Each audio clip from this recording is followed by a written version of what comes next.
Cyril Ramaphosa goes after Jacob Zuma in the 28 million legal battle.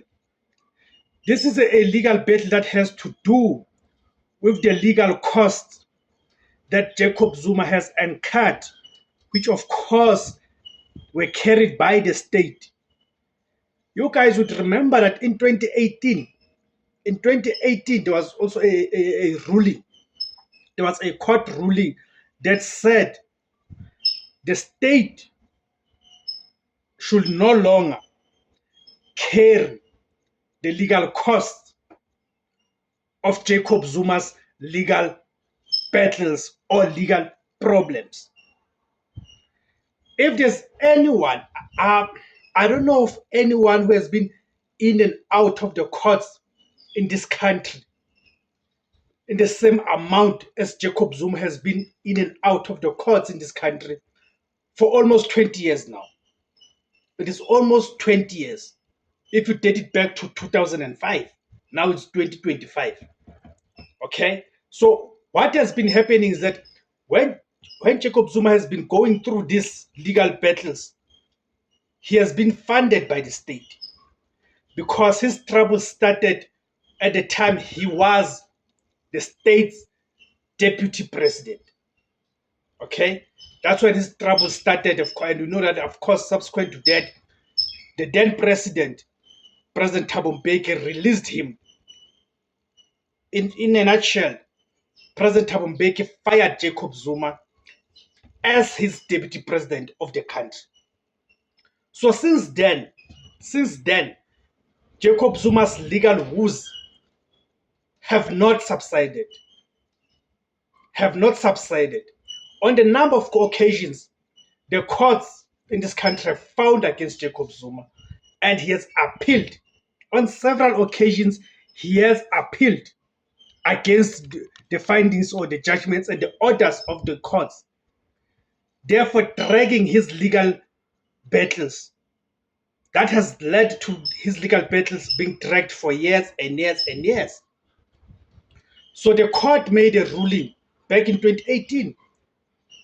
This, of course, was the application that was brought by the Democratic Alliance and the Economic Freedom Fighters. And this is the time when Jacob Zuma just left the presidency, meaning in 2018, few months after Jacob Zuma left the presidency, meaning was no longer the president of the country. The Democratic Alliance and the EFF, they went to the court. They brought an application to say the state can no longer carry Jacob Zuma's legal battles. The state can no longer continue to fund or finance his legal battles.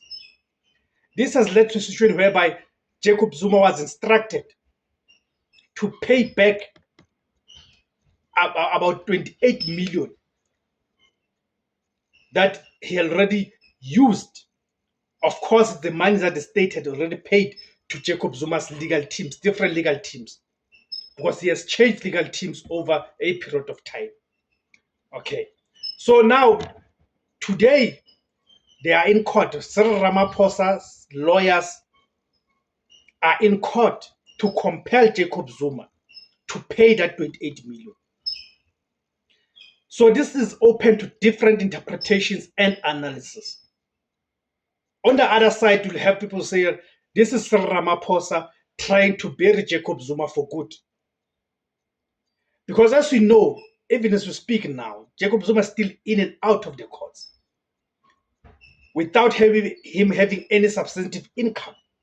Meaning, if you take away the funding and the financing of his legal team, then it means we are doing what? We are weakening him. He can no longer be able to fight the legal battle that he is fighting. Hence, you can say on the other side that Cyril Ramaphosa is going for a jugular here. He is finishing off Jacob Zuma in this instance. On the other side, there's an argument that says the reason Jacob Zuma has been delaying and dragging what is called stand-grana in legal terms, where he appeals every decision that goes against him, he appeals. Of course, the constitution of the country does allow that. But the argument is that he is doing so because he is not personally financing the legal battles. Hence, he never thinks twice about dragging the matters in and out of the courts. You see. So, what are your views, guys? Go to the comment section and give me your views on the matter, guys. My name is Debos Kosana. The name of the platform is Izula Bansundu, the voice for Africans. Thank you for tuning in, guys.